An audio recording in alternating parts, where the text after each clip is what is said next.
بسم اللہ.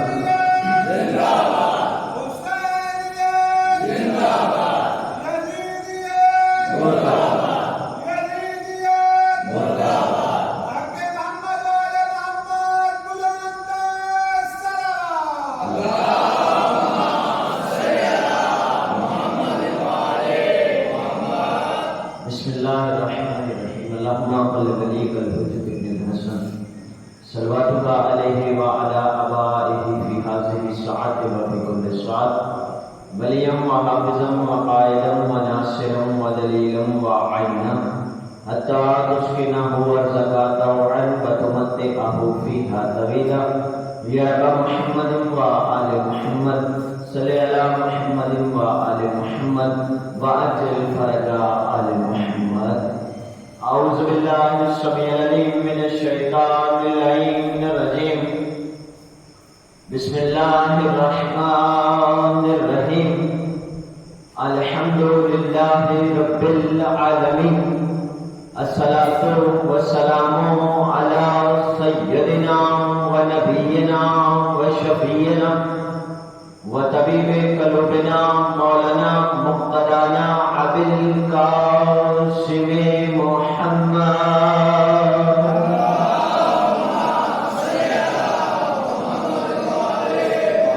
واہل بیتہ الطیبین الطاہرین المعصومین المنتجبین المنتخبین المہدیین الذین اذهب اللہ عنہم الرجس وطہرہم تطہیرا.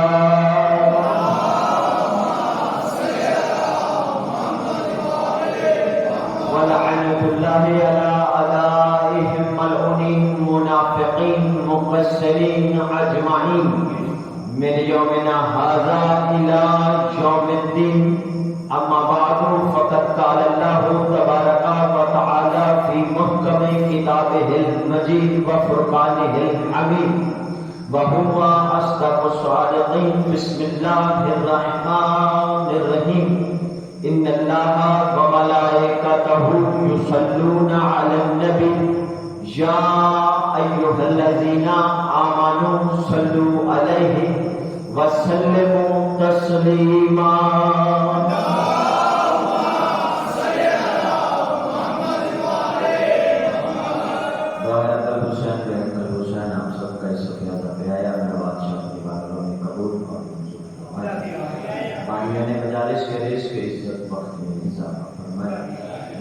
اس ذکر کی بنیاد رکھنے والے ہمارے مرحومین بزرگان جو اس دنیا سے جا چکے ہیں، مالک ان کے درجات بلند فرمائے.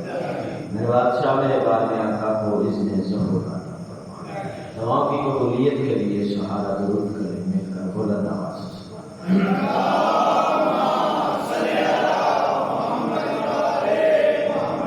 صاحبان بزم معرفت، خطیب کا کام یہ ہوتا ہے کہ وہ بات میں بات چھپا کے کرے. اچھا سامنے وہ ہوتا ہے جو چھپی ہوئی بات کو تلاش کرے. میرے محترم سامعین، حمد و ثنا سے بات کا آغاز کرنا سرکار ابو طالب کی سنت ہے. ہر حمد ہے اس ذات واجب الوجود کی کہ جس کی حمد کو محمد کہتے ہیں، جس کی بلندی کو علی کہتے ہیں، جس کے حیا کو فاطمہ کہتے ہیں، جس کے حسن کو حسن کہتے ہیں اور کرم کو حسین کہتے ہیں. ذات واجب الوجود کی حمد و ثنا سے آج کی مجلس اعزاز کا آغاز کرتے ہیں. میرے محترم سامعین، یقیناً موضوع زمانے عالیہ میں محفوظ ہوگا. ہماری بات ہو رہی ہے کہ حق اہل بیت کیا ہے، اور اللہ قرآن مجید میں حکم دے رہا ہے کہ انہیں صرف مانو نہ، ان کی حق کو بھی تسلیم کرو. ماننے کا حق یہ ہے کہ ان کے حق کو بھی مانا جائے. میں نے پہلے دن کہا تھا، پہلے دن سے کہہ رہا ہوں کہ نبی کا حق ہے نبوت، جو آپ کل کی مجلس میں سن چکے. سیدہ کا حق ہے فضل، علی کا حق ہے ولایت، اور حسن اور حسین کا حق ہے امامت. ہماری 9 محرم تک یہی گفتگو ہوگی اور پنجتن کے حق پہ ہی بات ہوگی. میرے محترم سامعین، سیدہ کا حق ہے فضل. فضل جناب سیدہ کا حق ہے، اور یہ سنی شیعہ کتاب سنی قرآن کی آیت سے ثابت ہے. میرے محترم سامعین، جس نبی نے یہ بتایا کہ زوجہ کا حق کیا ہے، جس نبی نے یہ بتایا کہ شوہر کا حق کیا ہے، جس نبی نے یہ بتایا کہ اولاد کا حق کیا ہے، جس نبی نے یہ بتایا کہ والدین کا حق کیا ہے، جس نبی نے یہ بتایا غلاموں کا حق کیا ہے، جس نبی نے یہ بتایا ہمسایوں کا حق کیا ہے، رب کائنات کی قسم اسی نبی نے اسی طرح بتایا کہ زہرا کا حق کیا ہے۔ جس نبی نے سارے حق بتائے اسی نبی نے حق سیدہ بتایا۔ اچھا قبلہ، جو انبیاء ہوتے ہیں انہیں اور عام انسانوں میں تھوڑا سا فرق ہوتا ہے۔ کچھ چیزوں میں انسانوں سے انبیاء کو حقوق میں مبرہ رکھا جاتا ہے، یعنی انبیاء پہ وہ حقوق واجب نہیں ہوتے لیکن انسانوں پہ واجب ہوتے ہیں۔ کچھ حقوق انسانوں پہ واجب نہیں لیکن انبیاء پہ کچھ چیزیں واجب ہوتی ہیں، جیسے نماز شب تمہید ہے، بڑی خوبصورت توجہ ہے، پہلے دن سے بڑے اچھے انداز سے سن رہے ہو، تمہید میں میرا ساتھ دیجیے گا اور انشاءاللہ مجلس کا آغاز ہو جائے گا۔ جیسے میرے محترم سامعین، اگر عام مسلمان نماز شب پڑھے تو وہ ان کے لیے مستحب ہے، واجب نہیں۔ اگر وہ پڑھے تو ٹھیک، نہ پڑھے تو عذاب کوئی نہیں، غنا کوئی نہیں، ان پہ وہ نماز شب مستحب ہے۔ لیکن جو اللہ کے انبیاء ہیں ان پہ نماز شب واجب ہے۔ توجہ کیجیے گا، اب جس اللہ نے کچھ چیزوں میں انسانوں کو مبرہ رکھا، کچھ چیزوں میں انبیاء کو مبرہ رکھا، اب انسانوں میں حق ایسا معاملہ ہے کہ اللہ کہتا ہے حقوق الباد کا، یہی بات ہو رہی تھی، اللہ کہہ رہا ہے حقوق الباد، انسانوں کے حق معاف نہیں ہوں گے، انسانوں کو انسانوں کے حقوق ادا کرنے پڑیں گے۔ اگر کوئی کسی کا حق رکھتا ہے یا حق مارتا ہے یا حقوق نہیں دیتا تو خدا اس کو معاف تب تک نہیں کرے گا جب تک وہ انسان نہیں کرے گا۔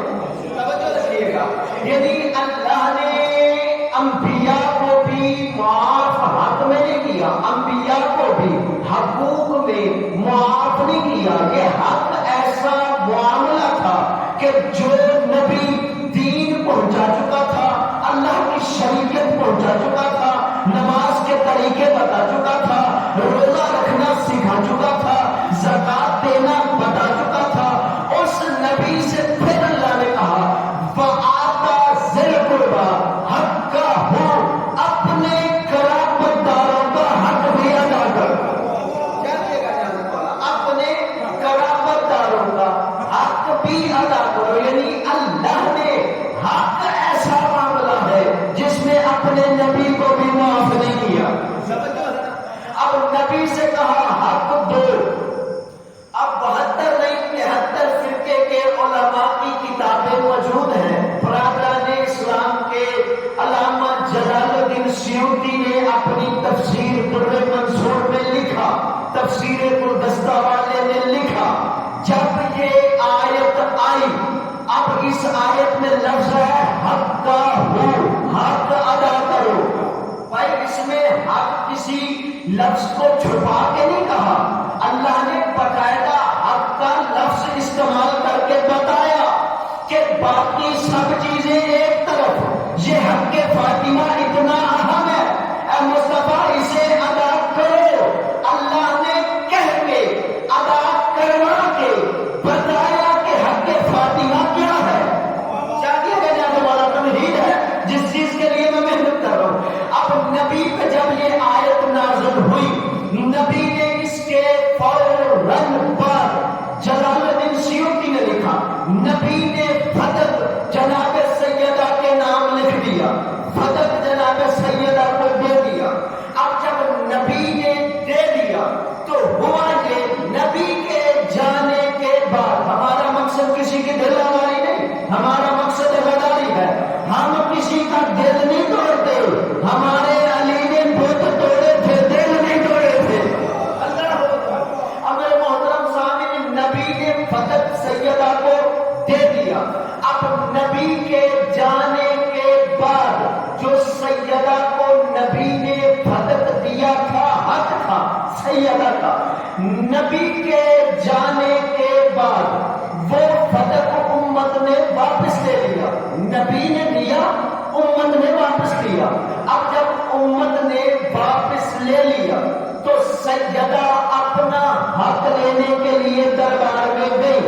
اب گواہوں کی تردید ہو سکتی ہے، آپ آیت کا تفسیر و ترجمہ مختلف کر سکتے ہیں، لیکن سیدہ کا دربار میں جانے کا انکار نہیں کر سکتے۔ اللہ اکبر۔ سیدہ دربار گئی، بی بی نے اپنا حق مانگا۔ جب بی بی نے جا کے دعویٰ کیا کہ فتق میرا ہے، بی بی نے کیا دعویٰ، جاتے ہی سیدہ نے کیا دعویٰ، میں میرے محترم سامنے بچہ تھا، یہ میری جو داڑھی ہے یہ آپ میں ہوا ہے کہ خطابت اگر میں 5 منٹ میں چاہوں تو آپ سے نعرے بھی لگوا لوں، سب کچھ کر لوں، لیکن میں پیغام دینا چاہتا ہوں میرے محترم سامعین۔ اب سیدہ نے فتق مانگا، دعویٰ کیا، سیدہ نے کیا دعویٰ، سیدہ نے کہا فتق میرا ہے۔ اب ادھر سے فوراً آواز آئی، کوئی گواہ۔ اللہ اکبر۔ جب کہا نا فتق میرا، پہلا جملہ یہ کہا گیا کوئی گواہ، معصوم سے گواہ مانگنے کی اجازت ہی نہیں۔ اللہ اکبر۔ بھائی صدیقہ بی بی کہہ رہی ہے، دعویٰ کر رہی ہے، نہیں رائٹی نمبر نہیں، میں سمجھاتا ہوں میرے محترم سامنے، یہ بی بی نے کیا تھا دعویٰ، یہ تھا سیدہ کا دعویٰ، یہ خاموشی نہیں، مکمل توجہ ہے، دعویٰ کیا تھا دعویٰ۔ اب بی بی کا ایک وعدہ تو میں یاد کرواتا ہوں، عید کی رات تھی، برادران اسلام نے بھی یہ واقعہ لکھا، عید کی رات تھی، بی بی کے بچوں نے کہا ہمارے کپڑے نہیں، جب کہا نا ہمارے کپڑے نہیں، بی بی نے کیا وعدہ تھا، بی بی نے کہا کہ کل آ جائیں گے اور درزی کے پاس ہے، درزی لے کر آئے گا، یہ کیا بی بی نے وعدہ، بی بی نے کیا بچوں سے وعدہ۔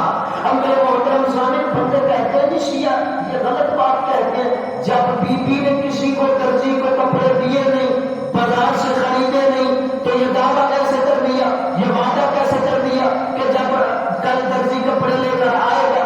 اب بی بی نے تو دیے، یہ شیعہ بات غلط کرتے ہیں۔ میں مثالیں کم دیتا ہوں، مجھے مثال دینی پڑے گی۔ میں ذاکر حسین ممبر میں بیٹھا، میں کہہ رہا ہوں اس وقت دن ہے، آپ سب کہیں کہ دن رات ہے، میں کہوں توجہ کیجیے گا، میں کہوں دن ہے، آپ کہیں گے دن رات ہے۔ اب جو کہتا ہے نا کہ نعوذ باللہ بی بی نے یہ کیسے کہہ دیا، وہ میں سمجھانے لگا ہوں بی بی نے کیسے کہہ دیا۔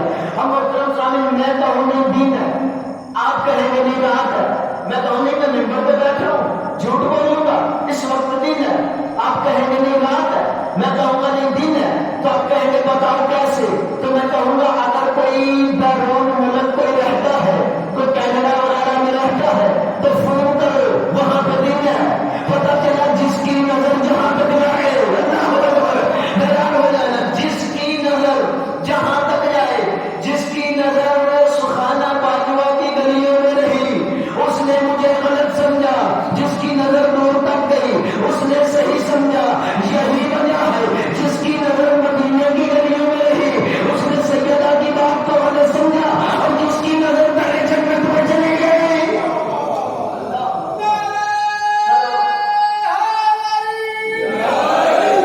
جس کی نظر در جنت میں چلی گئی۔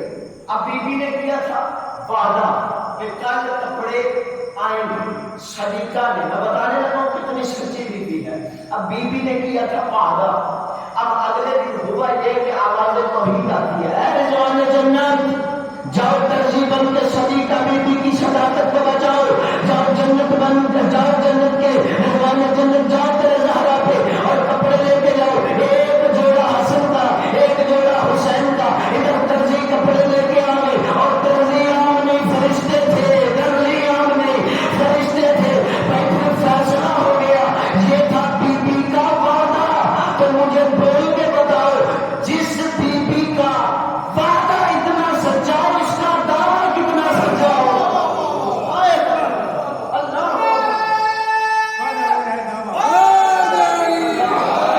اس کا وعدہ اتنا سچا، اس کا دعویٰ کتنا سچا ہو۔ اور درزی فرشتے بن کے آئے، اور یہ وہ در تھا کہ جہاں پہلی دفعہ فرشتے نہیں آئے، بھائی یہ وہ در تھا کہ جہاں پہلی دفعہ فرشتے نہیں آئے۔ وہ ابراہیم سب کو یاد ہے، ابراہیم نبی تھے، خلیل اللہ تھے، وہ کرتے کیا تھے کہ بندوں کو چوک سے بلاتے، بٹھاتے, کھانا کھلاتے, دسترخوان بچھاتے, بندوں کو, مزدوروں کو, غریبوں کو بلا کے لاتے, کھانا کھلاتے, دسترخوان بچھاتے. اب ہوا یوں کہ ایک دن کچھ فرشتے بشری شکل میں ابراہیم کے گھر میں آئے. ابراہیم نے دسترخوان لگایا, اوپر کھانا رکھتے رہے, فرشتے چپ رہے, بیدار ہوئیے گا, فرشتے چپ رہے, کھانا رکھتے رہے, فرشتے چپ رہے, پانی رکھتے رہے, فرشتے چپ رہے, دسترخوان سجاتے رہے, فرشتے چپ رہے. جب ابراہیم نے دسترخوان سجا لیا اور پاس بیٹھ کے فرشتوں سے کہا جو بشری شکل میں تھے, انہیں کہا پڑھو بسم اللہ, روٹیاں کھاؤ, کھانا کھاؤ. اب فرشتے روٹیوں کی طرف دیکھ ہی نہیں رہے. ابراہیم حیران ہوئے.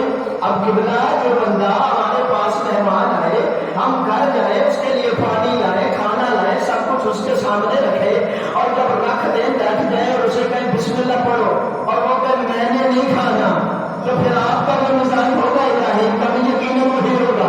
ابراہیم نے ایک مرتبہ ان کی طرف دیکھا, ارے تم نے کیوں نہیں کھانا, کھانا کھاؤ, میں ابراہیم نبی, میں خلیل اللہ, میں نے تمہارے سامنے کھانا اتنی محبت سے رکھا ہے, روٹیاں حاضرہ نے بنائی ہیں, روٹیاں کھاؤ. فرشتے کہنے لگے ہم روٹیاں کھاتے ہی نہیں, ہم کھانا کھاتے ہی نہیں, ہم روٹیاں کھاتے ہی نہیں. کہا کیوں نہیں کھاتے, کہا ہم بندے نہیں, ہم فرشتے ہیں.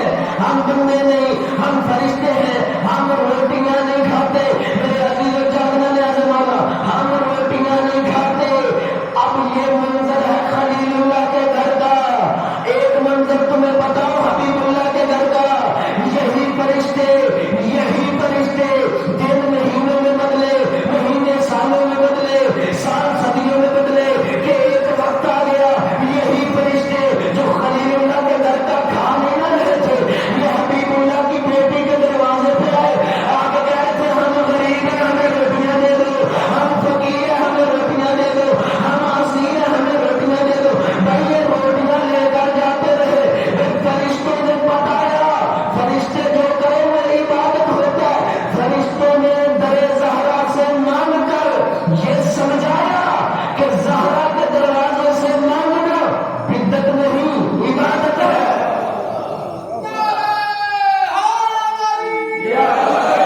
بدعت نہیں, عبادت ہے.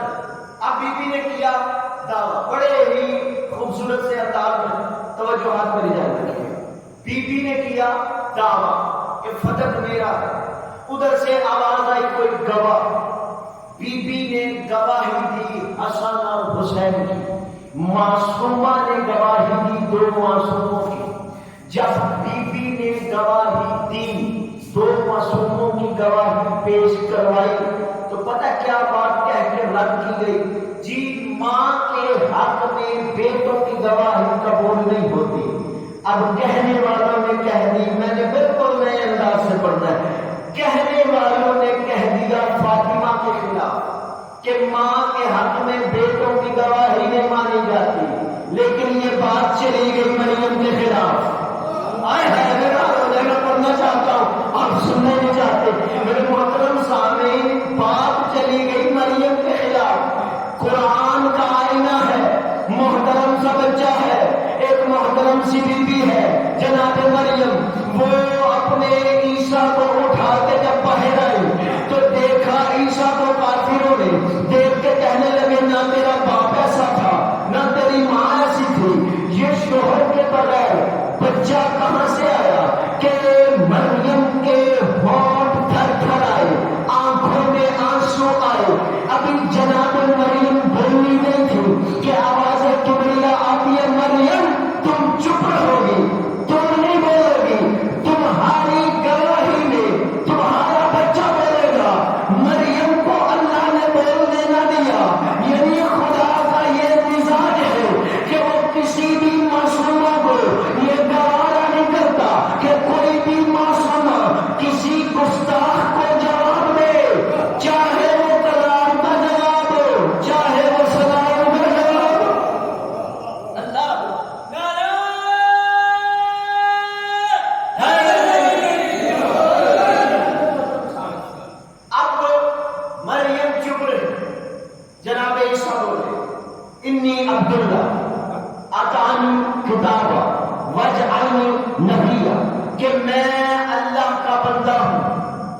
نبی بن کے آیا کتاب لے کے آیا اس کے علاوہ جناب عیسیٰ نے کوئی بات نہیں کہی عیسیٰ نے یہ نہیں کہا کہ میری ماں کا کردار پاک ہے عیسیٰ نے یہ نہیں کہا کہ خبردار کوئی انگلی نہ اٹھائے عیسیٰ نے یہ نہیں کہا کہ خبردار کوئی بات نہ کرے میری ماں کا دامن پاک ہے نا عیسیٰ نے کہا میں نبی بن کے آیا ہوں میں اللہ کا بندہ ہوں کتاب لے کر آیا ہوں عیسیٰ نے اتنے جملے کہے اتنے جملے عیسیٰ نے کہے کافر خاموش ہو گئے کافروں نے کوئی بات نہیں کی وہ مان گئے کہ بی بی کا کردار پاک ہے کیوں انہیں پتا تھا کہ نبی اور اولاد نبی کبھی جھوٹ نہیں بولتے اب انہوں نے یہ نہیں کہا کہ اے عیسیٰ اگر تم اللہ کے بندے ہو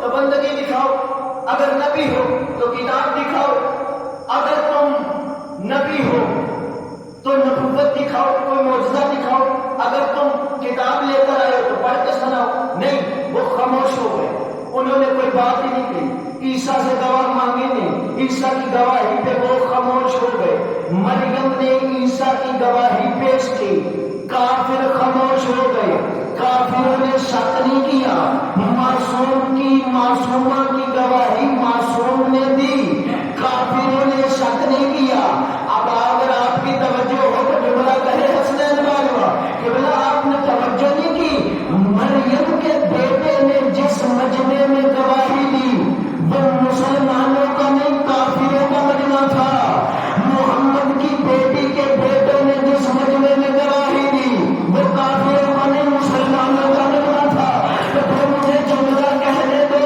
ان نئے مسلمانوں سے پرانے کافر اچھے تھے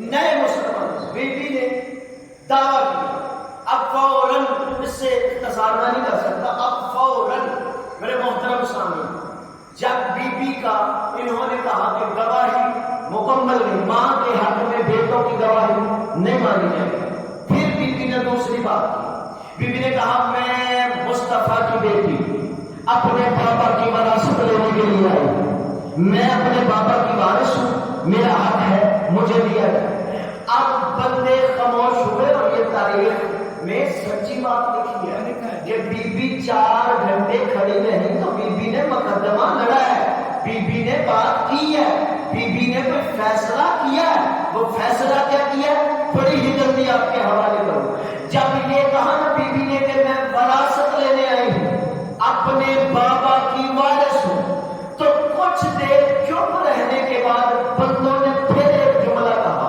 یہ کہنے لگے کہ انبیاء کی نہ وراثت ہوتی ہے نہ وارث ہوتی ہے یہ اتنا جملہ کہہ کر چپ ہوئے سیدہ بولی سیدہ نے کہا اگر انبیاء کی نہ وراثت ہو نہ وارث ہو تو پھر یہ بتاؤ میرے بابا کے ممبر کے وارث تم کیسے بن گئے میرے بابا کے ممبر میں وارث تم کیسے بن گئے اب انہوں نے پھر وہی بات کی کہ نہ وہ وراثت ہوتی ہے انبیاء نہ وہ وارث بناتے ہیں نہ کوئی وراثت نہ کوئی وارث بی بی نے پھر پڑھی قرآن کی آیت بی بی نے قرآن کی آیت یہ پڑھی کہ داؤد کا وارث سلیمان تھا اگر داؤد کا سلیمان وارث ہو سکتا ہے تو میں اپنے بابا کی وارث نہیں ہو سکتی انہوں نے پھر وہی حدیث پڑھی بی بی نے پھر قرآن کی آیت بدلی بی بی نے کہا کہ قرآن میں لکھا ہے کہ اولاد اپنے باپ کی وارث ہوتی ہے تیری اولاد تیری وارث ہو میں اپنے بابا کی وارث نہیں بن سکتی انہوں نے پھر قرآن کی آیت کے بدلے میں پھر حدیث پڑھی بی بی نے پھر قرآن کی آیت بدلی انہوں نے پھر وہی حدیث پڑھی بی بی نے 80 آیتیں پڑھی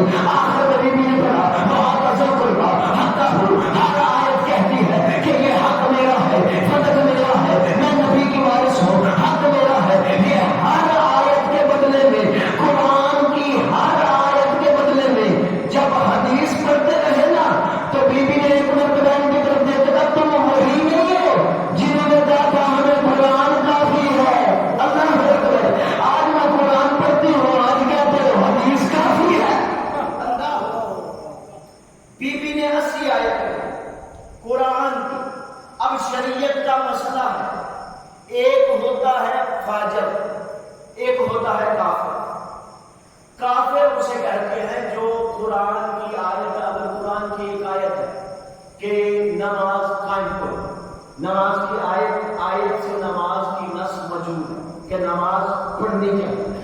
اب اگر کوئی آیت کا انکار کرے اسے فاجر نہیں، اسے کافر کہا ہے، اور اگر کوئی آیت کو مانتا ہو لیکن نماز نہ پڑھتا ہو تو وہ ہے فاجر. یعنی فاجر اور ہے، کافر اور ہے. یعنی فاجر ایک ضرور بڑے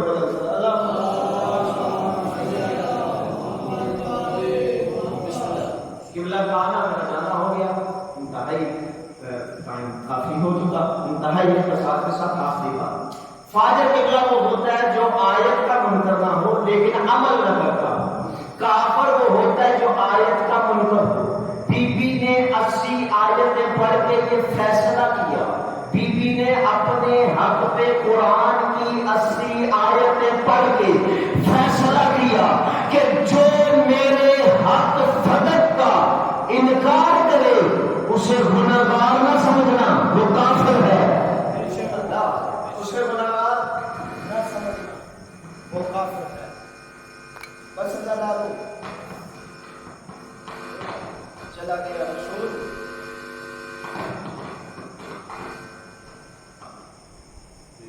روتی رہی بطول، بڑا مارا ہے مسلمانوں نے نبی کی بیٹیوں کو. دعا کرو کبھی کسی باپ کے سامنے بیٹی کو نہ مارا جائے، کسی بیٹی کے سامنے باپ کو نہ مارا جائے.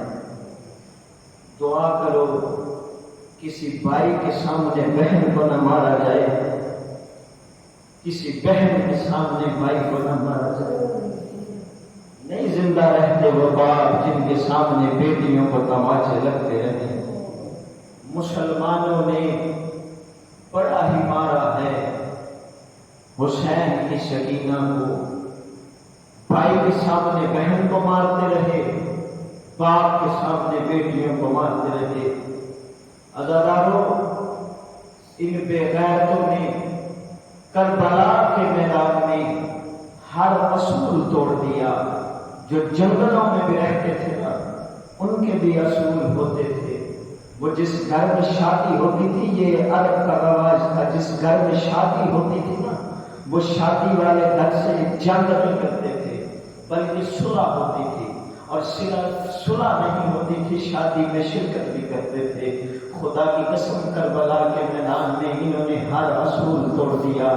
کربلا کے میدان میں ایک ایسی مہندی ہے جو محرم میں ہم برآمد بھی کرتے ہیں. عزاداروں کو ایسی مہندی ہے اور ایک ایسی دلہن ہے کہ جب وہ دلہن بنی تو ہنسنے کا وقت نہیں تھا، جب اجڑی تو رونے کا وقت نہیں تھا. اور ایک ایسی مہندی ہے، مہندی تو تھی لیکن مہندی کے لیے پانی نہیں تھا. عزاداروں میرا دل ہے میں حسن کے یتیم کا ایک جملہ پڑھوں شاید کا طالب دعا ہو جاؤں. عزاداروں یہ وہ غریب سید ہے، یہ وہ نفیس سید ہے جس کے بارے میں تیرا 12واں امام کہتا ہے میرا سلام ہو کربلا کے اس شہید پر جس کا سر گوروں کے سنوں نے جدا کر دیا.